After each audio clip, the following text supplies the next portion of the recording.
দেশি ব্র্যান্ডের দেশি স্মার্টফোন, যার model Walton Xanon X20।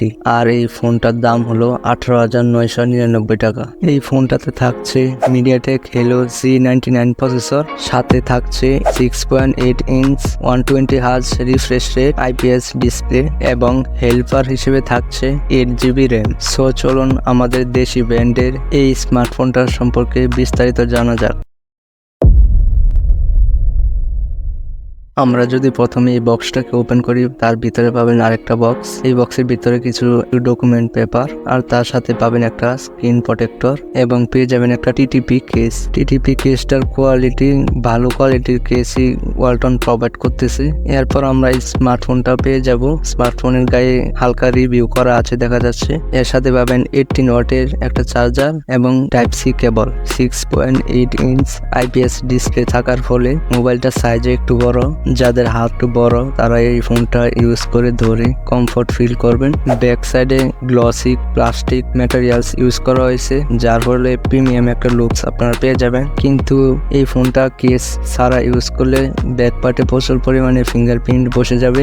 So fingerprint scratch থেকে বাঁচার জন্য অবশ্যই আপনাদের পিপিইউ কেসটা ব্যবহার করতে হবে। ব্যাক পার্টে ট্রিপল ক্যামেরা আছে।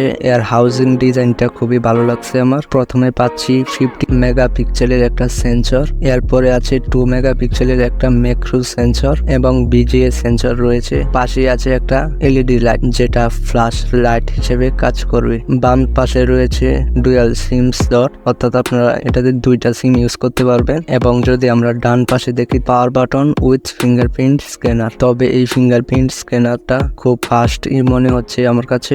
এবং এর উপরে পেয়ে যাবেন ভলিউম রকার।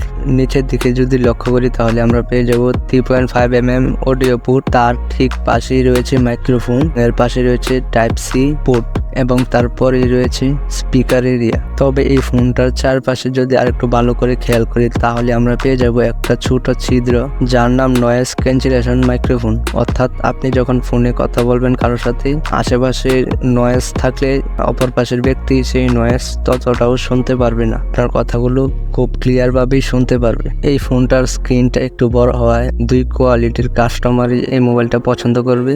যারা সোশ্যাল মিডিয়াতে অনেক বেশি সময় কাটায়, ভিডিও দেখতে পছন্দ করে এবং যারা গেম খেলতে পছন্দ করে। ডিসপ্লের টপে পাচ্ছেন পাংচুয়াল ক্যামেরা, বাট এই পাংচুয়াল ক্যামেরাতেই পাবেন ডাইনামিক ক্যাপসুল।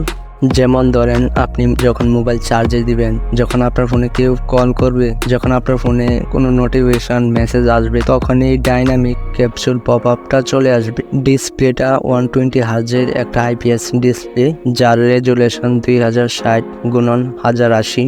সাথে পাচ্ছেন 240Hz টাচ স্যাম্পলিং রেট এবং ব্রাইটনেস পাবেন 580 নিটস এর মতো।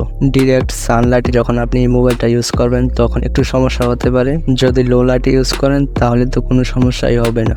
ডিসপ্লের দিক দিয়ে ভালোই করেছে ওয়ালটন, কিন্তু ব্রাইটনেসের দিক দিয়ে আর একটু ভালো করতে পারতো। এই ফোনটার দুইটা কালার হয়, একটা হচ্ছে কসমিক ব্ল্যাক আর একটা হচ্ছে অরেঞ্জ শিমার। আপনি যদি এই ক্যামেরা দিয়ে স্ট্যান্ডার্ড মোডে ছবি তুলেন, সেক্ষেত্রে 12.5 মেগাপিক্সেলের ছবি আপনি তুলতে পারবেন। তবে সেখানে 50 মেগাপিক্সেলের একটা অপশন রয়েছে, সেক্ষেত্রে ছবিতে ডিটেলস এর পরিমাণ একটু বেড়ে যাবে, অর্থাৎ সেই ছবিতে বুস্টিং হয়ে যাবে।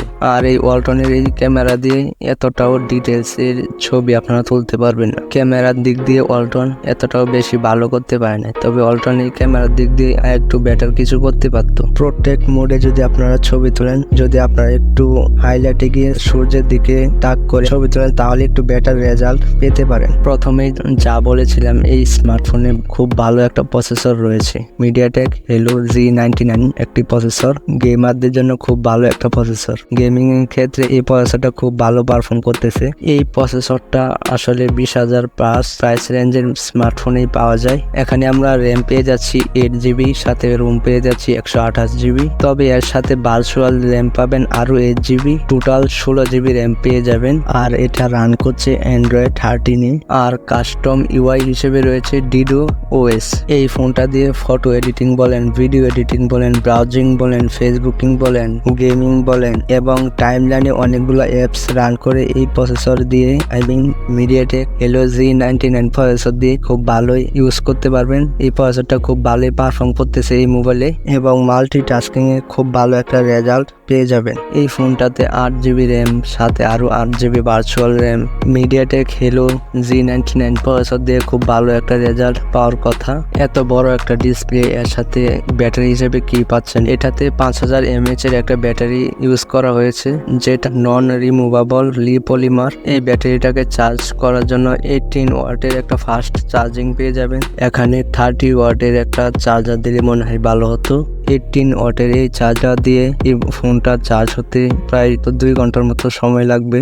আর এই 5000 mAh ব্যাটারি ব্যাকআপ হিসেবে অনায়াসে একদিন আপনারা পার করতে পারবেন। সব মিলিয়ে 19,000 টাকার এই ফোনটা আমার কাছে ভালোই লাগছে। এর আউটলুকটা কিন্তু অনেক মডার্ন এবং প্রিমিয়াম করা হয়েছে, পাংচুয়াল ক্যামেরা দেওয়া হয়েছে, ডাইনামিক ক্যাপসুল দেওয়া হয়েছে এবং ভালো একটা প্রসেসর দেওয়া হয়েছে।